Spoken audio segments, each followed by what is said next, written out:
हाय, आज हम बात करते हैं कि क्या ACL रिकंस्ट्रक्शन सर्जरी को हम इनडेफिनेटली डिले या पोस्टपोन कर सकते हैं। सिंपल वर्ड में आंसर है नहीं, ऐसा बिल्कुल नहीं करना चाहिए। कारण ये है कि जो ACL या एंटीरियर क्रूशिएट लिगामेंट है, घुटने का एक मेजर लिगामेंट है जो घुटने को स्टेबिलिटी प्रोवाइड करता है। आप अगर देख पा रहे हो तो ये लिगामेंट है जो हड्डियों को कनेक्ट कर रहा है, थाई और लेग की बोन्स को।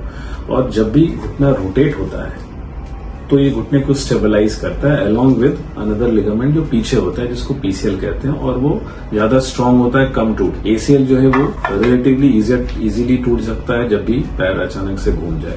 ACL जब टूटता है लिगामेंट, उसके बाद इनिशियली एक हफ्ते मैक्सिमम 10 दिन तो थोड़ा सूजन दर्द हो सकता है, कई बार उतना भी नहीं होता, लेकिन लॉन्ग टर्म में इसमें पेन नहीं होता है। ACL टेयर की वजह से इंस्टेबिलिटी, लचक आती है, दर्द नहीं होता है। इसलिए मरीज जो है कई दिनों सालों तक चलना फिरना नॉर्मली कर पाते। प्रॉब्लम तब आती है जब उनको तेजी से सीढ़ियां उतरनी हो, डांस करना हो, जिन एक्शंस में पैर का पिवटिंग एक्शन इज रिक्वायर्ड, यानी कि घुटने को रोटेट करने की जरूरत होती है, उस टाइम घुटना स्टेबलाइज नहीं रहता है बिकॉज लिगामेंट इज लैकिंग।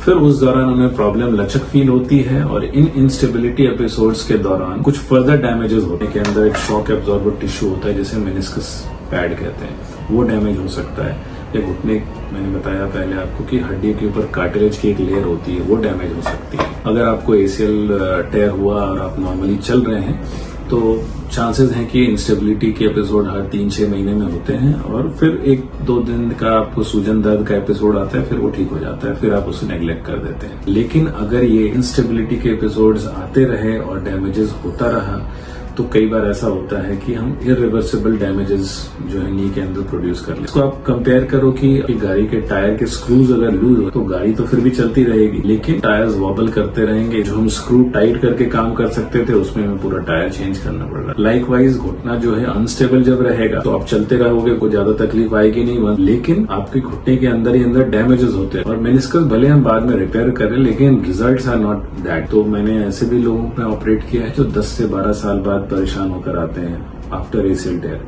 कि पहले तो काम चल जाता था लेकिन अब पेन रहने लग गया है। तो आप भले लचक को सह लो, इंस्टेबिलिटी आप झेल लो, लेकिन जब पेन होने लगता है घुटने में, फिर आप सर्जरी के लिए आपको आना पड़ता है। और पेन का कारण होता है मेनिस्कस या कार्टिलेज का डैमेज। 12 साल के बाद अगर हम ऑपरेट करने जाते हैं तो देखते हैं अंदर कार्टिलेज में भी काफी डैमेज हो चुका होता है, और वो कई बार इरिवर्सिबल होता है। ऐसे लोगों में आर्थराइटिस डेवलप होने के चांसेस बढ़ जाते हैं। मैसेज ये है कि समय रहते आपको अगर ACL टेयर है और उसके लक्षण हैं और वो डायग्नोज हो चुका है तो गेट इट ऑपरेटेड। आप नॉर्मल चल पा रहे हो, लेकिन अपना फ्यूचर सिक्योर करने के लिए आपको टाइमली इसको करेक्ट करा ले, कोई मेजर सर्जरी ना करनी पड़े और नॉर्मल एक्टिव लाइफ आप जी सको।